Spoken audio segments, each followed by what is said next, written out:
I've been a part of the Woodville School for 7 years now, and has been in this building for, I believe, almost 10 years. Mrs. Conway is the director of the program at this point, and she's been here in this facility for, I believe, 10 years. The school originated before that with Mrs. Conway and Mr. McCormick, and it was housed at the high school. And when 2½came along, this building was closed as an elementary school, but instead of closing it entirely, the program was moved into this building. So in the 7 years that I've been here, we've painted the building, we've done a lot of maintenance to it, and really enjoyed being here. Part of being in this building is what's important about the program. Being out of the other high school environment where the other kids have been unsuccessful for the most part during their educational careers really makes a difference when they can change locations. And they start to feel better about themselves because they experience a new building, a new beginning, kind of a rebirth of their educational life. So the building itself is a large part of our program, let alone the people that are here and the kids that are here. We have a capacity in the building for 24 students. That number is mandated by state laws under the guidelines of Public Law 94-142. In a special ed program, you can have up to 10 students per teacher. And with the addition of the teacher's aides, we can add 2 more kids per classroom. So we have 2 teachers, Mrs. Conway and Mr. O'Leary, and 2 teaching assistants with them, Mrs. Warwick and Mrs. Bailey. So that brings us up to 24 kids. Right now we're running at, I believe, 23 students of 9th through 12th grade, boys and girls, probably a 50-50 population gender-wise. The Woodville program is a public school program. We're under the same guidelines and curriculum agenda as the high school. We follow the high school handbook regulations as much as we can. Obviously, you know, we're an alternative school and we have the ability to adjust some of the rules and regulations for our population, but for the most part, we follow the guidelines of the high school handbook. We are a public school program. We're funded by the town. Town pays our salaries. Town pays the oil bills, so we're not a private school. The kids here are entitled to use any programs at the high schools, take any classes they want, be in sports programs, anything. We've had kids on the football team, kids on the hockey team, a couple of kids on the wrestling team. So the kids do get involved in the other program. I think one of the misconceptions that we do encounter from this school is that we're totally separate, and we're not. Mrs. Conway likes to say that the only thing that separates us is land, and if we had a tunnel, we'd be totally connected. There's a stereotype, I guess, that we have bad kids here. Sometimes that opinion permeates the community, and it's really not correct, because a lot of the kids here are here because they want to be here. They're here for various reasons, and they're working hard.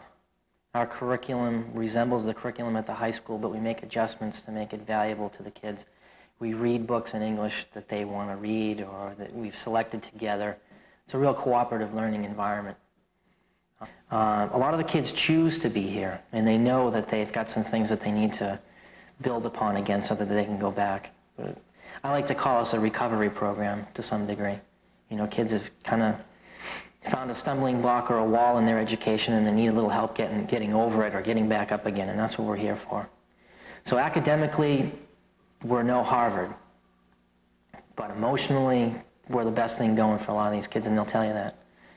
Well, it's the best thing that's happened to me in the past 4 years of school. It's the best thing that could have ever happened. I wouldn't be graduating this year if it wasn't for the Woodville. We have a student lounge in the middle section of the building where the kids meet in the morning for homeroom, and they're given the opportunity to socialize, talk about what they did last night, finish up some of the homework maybe that they've been given the night before. And when we're ready to call class, we call class, which could be 7:45, 8 o'clock at that point. But the kids have gotten a chance to come in, you know, get settled and get to work.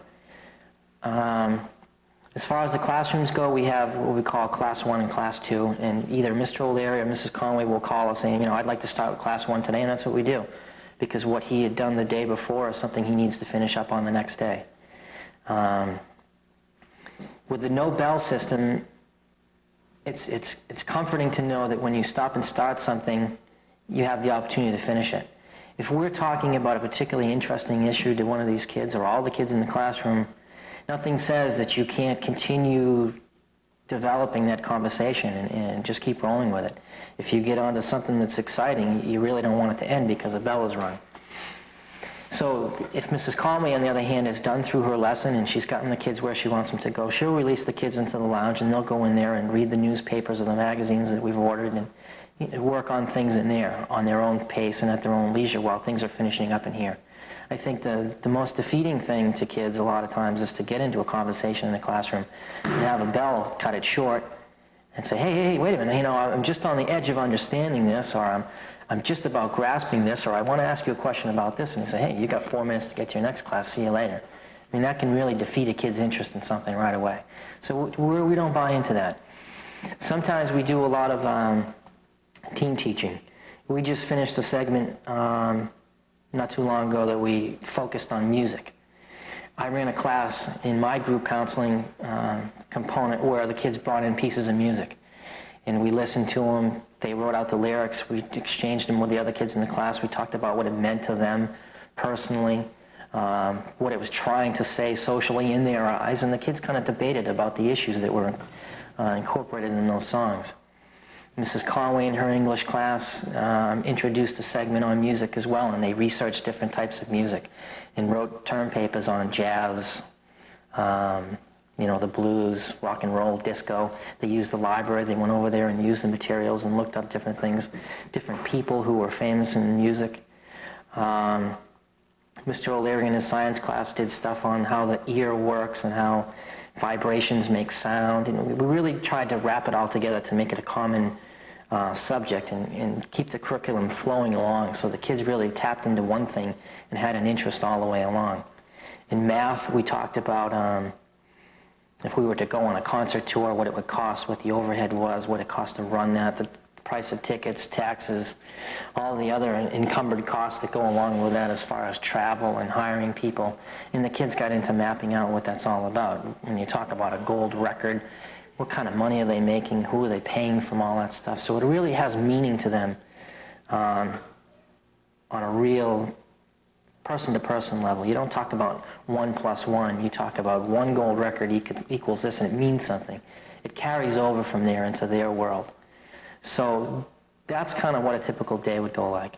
We also have, you know, your basic classes where the kids work on vocabulary. But in this instance, inside that lesson plan, the kids researched words that had to do with music. And that was their vocabulary, different things that went along with that. So we try to keep it rooted in something meaningful rather than just plain rote learning. And a lot of it is not based on lectures. It's based on give and take with the kids in cooperative learning and student-driven learning. And they have a choice to some degree what they want to study. But we also throw in, you know, the basic knowledge that kids need to know about science and physiology and English and commas and, you know, all the stuff that all the other kids are learning, but inside a real format that really drives the kids. Well, it was a choice to be here, not that we were assigned here. It's a challenge and it's a great place to work. You know, the word alternative gives you a lot of leeway and it gives you a lot of responsibility as well. You know, our job here is to make these kids functionable adults in society. And for the most part, we do that. We've had kids that don't succeed here. You know, that's real. But for the most part, the kids who that wanted to be here, that did connect with the program and the teachers here, really got a great experience out of it that equipped them to deal with life on the outside world. And that's what we prepare them for. We've had kids go into business with their parents. We've had kids go to college. We've had kids get, you know, jobs just like anybody else. And just like a cross-section of the kids at the high school would do, go into the military or whatever. Sure, if a student doesn't succeed here, it's not for a lack of trying on both parts. You know, I can honestly say the kids that really haven't succeeded here tried their best to get along, to go along. But our rules, even at that point, may have been too much for them to follow. May have been too immature sometimes for some of the older kids we run across. But if they leave here, a lot of the kids move on to the GED, which is a graduate education diploma, equivalency diploma. And they're capable of doing that. You know, I think another stereotype of the building is that the kids that are here are not bright. And I think it's almost the opposite of that. A lot of these kids are almost too bright sometimes because they focus so much on one particular thing that they're extremely interested in, and they let everything else go. And that's what causes them a lot of problems. We have some very artistic kids in here. A lot of kids who love to read and write poetry and write short stories, and you know, they all have their various interests. So the kids can do the GED, and for the most part they do that when they leave here. Other kids who are younger and are not of the age to sign out of school and go on to that type of thing may be placed into outside private schools that can meet their needs, because under the law, up until the time the kids are 21, the town of Wakefield is responsible for educating them. And if the people who are responsible for them in that team that we talked about earlier find that this school cannot meet their needs, those kids are eligible for another school that can. So that's one segment of the population. There is another segment of the population where this school can meet their needs, but they choose not to act within that environment to get their needs met. And those are the kids that are you know, just not cut out sometimes for school or for rules or behaviors at that point in their life, and they say, hey, time for me to move on. You know, I didn't make it there, I didn't make it here, and it's just the way things are. Kids do drop out of school, no matter what we can do for them. Other kids, at this point, the town of Wakefield has bought into the collaborative Dearborn program that's upstairs. It's a private school, but it's housed in Wakefield and is a member of a collaboration between some of the other surrounding towns. And we could place kids in there. Their program is a little bit more stringent than ours. It has some more unique rules. And their student-to-teacher ratios, I believe, are 5 to 1, where we're 10 to 1. So they have lesser student-to-teacher ratios in the population, where they can deal more effectively with some of the more extreme behaviors and needs of those kids. So you keep progressing on, just like the kids who progressed from, you know, a total mainstream curriculum to maybe one special needs course at the high school. If they didn't make it there, they may have picked up another one. They picked up a resource with Mrs. Keller. You know, and you keep adding services until you can get this kid totally incorporated into systems that can help them. But then you work your way back as the kids get healthy too, because the terminology is a least restrictive environment.